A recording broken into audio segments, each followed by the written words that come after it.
A mí me gusta llevar la teoría a la práctica y por eso quiero pedirles que me acompañen a buscar material para trabajar bonsái en un vivero.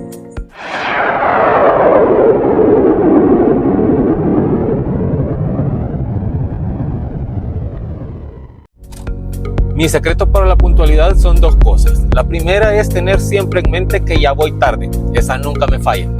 Y la segunda es aprovechar el tiempo al máximo. Por eso, en el transcurso para llegar al vivero, quisiera hablar de 10 puntos importantes que tener en cuenta a la hora de comprar un material para bonsái en vivero. De estos, los primeros 4 son los principales. El primero es que sea de la zona.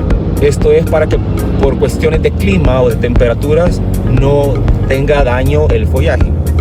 El segundo es que sea de hoja pequeña, para que haya un equilibrio en el árbol y estéticamente se vea mejor, más rápido.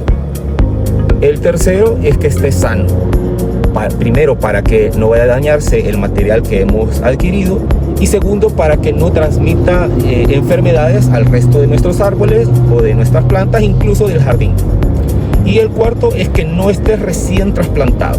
Muchas veces llegamos a los viveros y encontramos árboles en bolsas de cultivo que están recién plantados y nosotros vemos un muy buen tronco, ramificación, etcétera, pero están plantados recientemente y eso es un riesgo de que se puedan secar posteriormente. Quinto punto es el tallo. Todos sabemos que hay una diferencia notoria entre un árbol joven y un árbol adulto. Por lo tanto, buscar un árbol con corteza rugosa nos ayuda a dar una apariencia de un árbol más viejo. Lo mismo sucede con el tema de la conicidad, que sería nuestro quinto punto.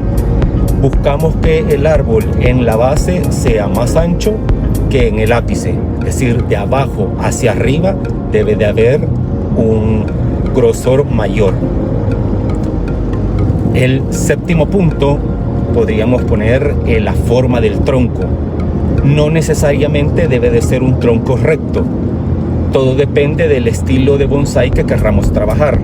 Si tiene alguna curva curiosa o interesante, pues es importante tenerlo en cuenta para la hora de trabajarlo.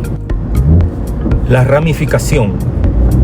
Esto es importante porque le da la estructura al árbol. Nos ayuda a conseguir la famosa triangularidad del bonsái. Entonces, mientras mayor cantidad de ramas encontremos en el material, más opciones tenemos del modelaje de las ramas. Y el cepellón. A esto le llamamos a la porción de tierra que tiene la planta al momento que la adquirimos. A veces los encontramos en macetas, a veces en bolsas, ¿verdad? Pero esa porción de tierra en la que el árbol se está manteniendo es a lo que le llamamos cepellón, y ese debería de ser lo más reducido posible para que sea más rápido el poderlo trabajar en una maceta más bajita de material para bonsái. Si tenemos la suerte de encontrar árboles que tengan un trabajo previo, perfecto, porque seguramente algo de tiempo nos van a ahorrar. Cuando nosotros visitamos un vivero, nos encontramos con este mar de opciones. Y por eso es importante saber que necesitamos tiempo para poder elegir. Veamos estos dos ejemplos de corteza. En este vemos la corteza aún muy joven, una corteza verde. En este está cambiando a color café en esta parte. Estamos viendo ya madurez en un árbol, pero la diferencia va a este. En los 3 casos son aguacates, pero al trabajar con este tipo de material, adelantamos en tiempo para lograr ese efecto de vejez en los árboles. Aquí vemos una especie de junípero. Vemos que tiene un cepellón más reducido. Vemos la forma del tronco, abundante follaje y ramificaciones. Ya lo convierte en un muy buen ejemplar para trabajar. Lo único que deberíamos de tomar en cuenta con este es la zona a donde lo vamos a cultivar. Por ejemplo, en mi caso, que hay muy poco sol en mi jardín, quizás no me iría tan bien con esta especie. Veamos uno de los todoterreno, un ficus.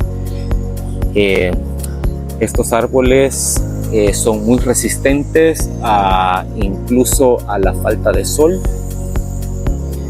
En este caso podemos ver un árbol sano con mucha energía en las puntas. Un tronco,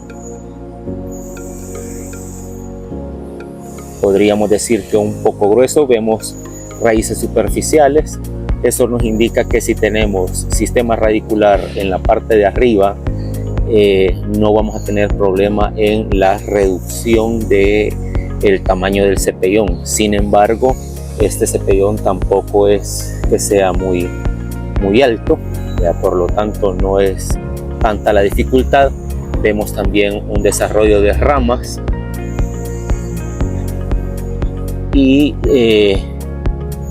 como les decía, es un árbol todoterreno, por lo tanto es muy buena recomendación para principiantes. Así es que, como les decía antes, un bonsái se hace, no nace.